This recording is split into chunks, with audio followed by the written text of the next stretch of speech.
Bismillahirrahmanirrahim. Assalamualaikum warahmatullahi wabarakatuh. Perkenalkan, nama saya Rara Yunisha dengan NIM 2171110 dari Prodi Sastra Indonesia. Kali ini saya akan mempresentasikan hasil analisis saya mengenai novel Siti Nurbaya Kasih Tak Sampai.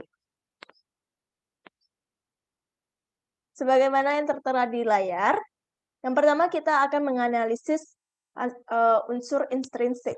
Yang pertama adalah tema. Novel Siti Nurbaya Kasih Tak Sampai ini memiliki tema yang bertajuk tentang kisah cinta antara Siti Nurbaya dengan Samsul Bahri. Namun kisah cinta ini tidaklah kisah cinta yang bisa dikatakan kisah cinta yang mulus, tapi kisah cinta mereka melalui begitu banyak tantangan dan halangan. Kemudian adapun yang kedua adalah penokohan. Yang pertama adalah Siti Nurbaya. Siti Nurbaya ini memiliki watak yang baik, rela berkorban, terutama demi orang tuanya.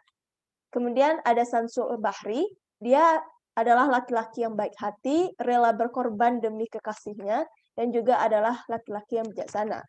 Kemudian ada Baginda Sulaiman, memiliki sifat cenderung menyerah pada kenyataan, kurang bijaksana, pasrah pada nasib, rela mengorbankan anaknya demi membayar hutang. Yang keempat adalah Sultan Mahmud. Tidak bijaksana, tidak berpikir panjang dan ceroboh dalam memutuskan sesuatu. Yang kelima adalah Datuk Maringgih. Ia berwatak jahat, serakah, dan culas. Yang ketiga adalah latar. Yang pertama kita bahas tentang latar tempat. Sebagaimana yang kita ketahui bahwa latar tempat itu merujuk pada tempat terjadinya cerita di dalam novel. Latar tempat pada novel Siti Nurbaya adalah di Kota Padang dan di Sutopia, Jakarta, yaitu tempat sekolah Samsul Bahri. Yang kedua adalah latar waktu. Latar waktu adalah kapan terjadinya peristiwa-peristiwa yang diceritakan. Latar waktu dalam novel adalah pada masa di mana Kota Padang itu masih terjadi banyak huru-hara, juga saat di mana moral masih bobrok. Kemudian yang ketiga adalah latar sosial. Latar sosial ini merujuk pada hal-hal yang berhubungan dengan perilaku kehidupan sosial masyarakat di suatu tempat yang diceritakan dalam sebuah novel ataupun karya fiksi. Latar sosial dalam novel adalah banyak mengandung unsur adat istiadat Melayu. Kemudian yang keempat adalah alur atau plot. Yang pertama adalah eksposisi atau pengenalan. Pengenalan dalam novel ini adalah saat ayah Siti Nurbaya ini masih sukses. Kita bisa melihat buktinya, yaitu ketika ibu Siti Nurbaya ini meninggal saat Siti Nurbaya masih anak-anak. Kemudian itulah titik awal penderitaan dalam hidupnya. Kemudian sejak saat itu, Siti Nurbaya ini hidup dengan ayahnya, yaitu Baginda Sulaiman. Ayahnya adalah seorang pedagang yang terkemuka di Kota Padang. Yang mana sebagai modal usahanya ini, ia pinjam dari seorang retenir yang bernama Datuk Maringgih. Kemudian yang kedua adalah munculnya konflik. Munculnya konflik dalam novel Siti Nurbaya ini adalah saat Datuk Maringgih ini mulai culas. Buktinya yaitu, pada mulanya usaha perdagangan Baginda Sulaiman mendapat kemajuan pesat. Tapi hal itu sangat membuat rentenir Datuk Maringgih ini merasa iri gitu. Maka untuk melampiaskan keserakahannya, Datuk Maringgih menyuruh kaki tangannya membakar semua kios milik Baginda Sulaiman. Dengan demikian, hancurlah usaha Baginda Sulaiman. Ia jatuh miskin dan tak sanggup membayar hutang-hutangnya. Inilah kesempatan yang dinanti-nantikan Datuk Maringgih. Datuk Maringgih mendesak Baginda Sulaiman untuk membayar hutangnya. Kemudian, karena Baginda Sulaiman jatuh miskin, Datuk Maringgih menawarkan untuk menyerahkan Siti Nurbaya ini kepada dia. Dengan begitu, hutang-hutang Baginda Sulaiman lunas. Kemudian yang ketiga adalah peningkatan masalah. Peningkatan masalah di sini adalah Samsul Bahri mengetahui nasib Siti Nurbaya. Buktinya, Siti Nurbaya menangis menghadapi kenyataan bahwa dirinya yang cantik dan muda belia harus menikah dengan Datuk Maringgi yang tua bangka dan berkulit kasar seperti kulit katak. Lebih sedih lagi ketika ia teringat Samsul Bahri, kekasihnya yang sedang sekolah di Stovia, Jakarta. Sungguh berat memang, namun demi keselamatan dan kebahagiaan ayahandanya, ia mau mengorbankan kehormatan dirinya.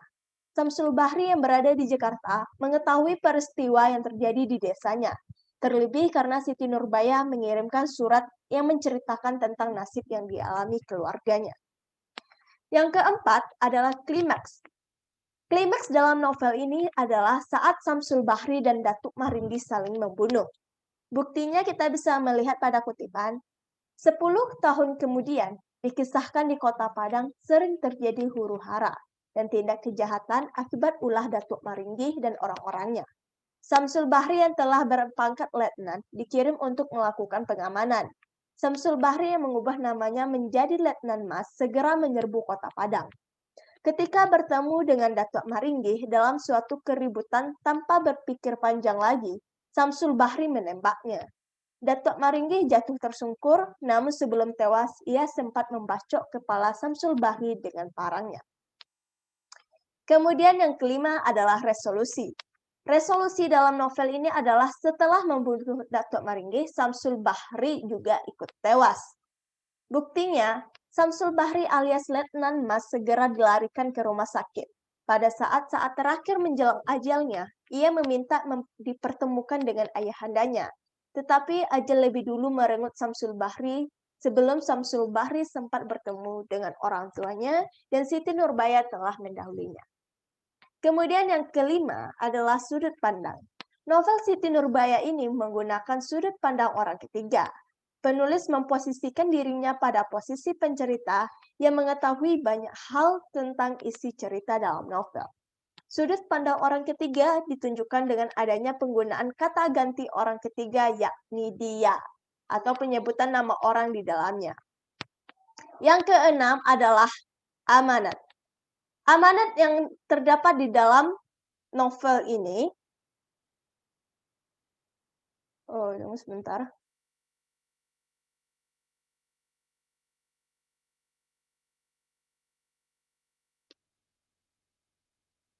Oke, amanat yang digunakan di dalam novel ini. Oke, baik. Yang keenam adalah amanat. Amanat dalam novel ini adalah yang pertama, pengorbanan terhadap hal yang penting terkadang dianggap perlu untuk demi sesuatu hal yang jauh lebih penting. Yang kedua adalah bijaksana dalam mengambil keputusan, terlebih pada sesuatu hal yang sangat riskan. Riskan ini dalam KBBI berarti hal yang sangat berisiko atau hal yang sangat berbahaya. Kemudian yang ketiga adalah jangan berurusan dengan lintah darat, karena lebih banyak kerugian yang akan ditimbulkan daripada manfaatnya. Yang keempat adalah demi orang-orang yang dicintainya, seorang wanita bersedia mengorbankan apa saja, meskipun ia tahu pengorbanan tersebut akan menyakiti dirinya. Lebih-lebih pengorbanan terhadap orang tua. Yang kelima adalah menjadi orang tua, sehendaknya kita itu lebih bijaksana, tidak memutuskan suatu persoalan hanya untuk menutupi rasa malu belaka, sehingga mungkin berakibat atau akan menyesal di akhirnya.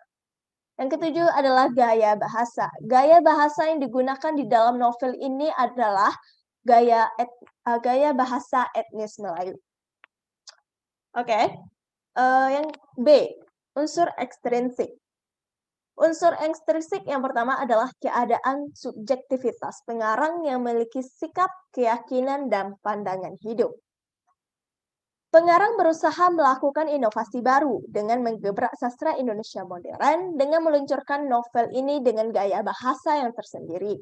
Pandangan hidup penulis adalah pandangan hidup ke depan dan penuh inovasi baru dan juga tak terpaut juga dengan terkekang dengan adat istiadat lama. Yang kedua adalah psikologi pengarang. Psikologi pengarang merasa terkekang dengan adat istiadat lama dan melakukan terobosan dengan mengarang buku novel Siti Nurbaya. Yang ketiga adalah keadaan di lingkungan pengarang seperti ekonomi, politik, dan sosial. Masyarakat pada saat itu masih terkekang dalam kehidupan adat istiadat yang masih kuno, baik dari segi ekonomi, politik, dan sosialnya. Lalu pengarang berusaha membuat terobosan baru dengan karyanya. Yang keempat adalah pandangan hidup suatu bangsa dan berbagai karya seni lainnya.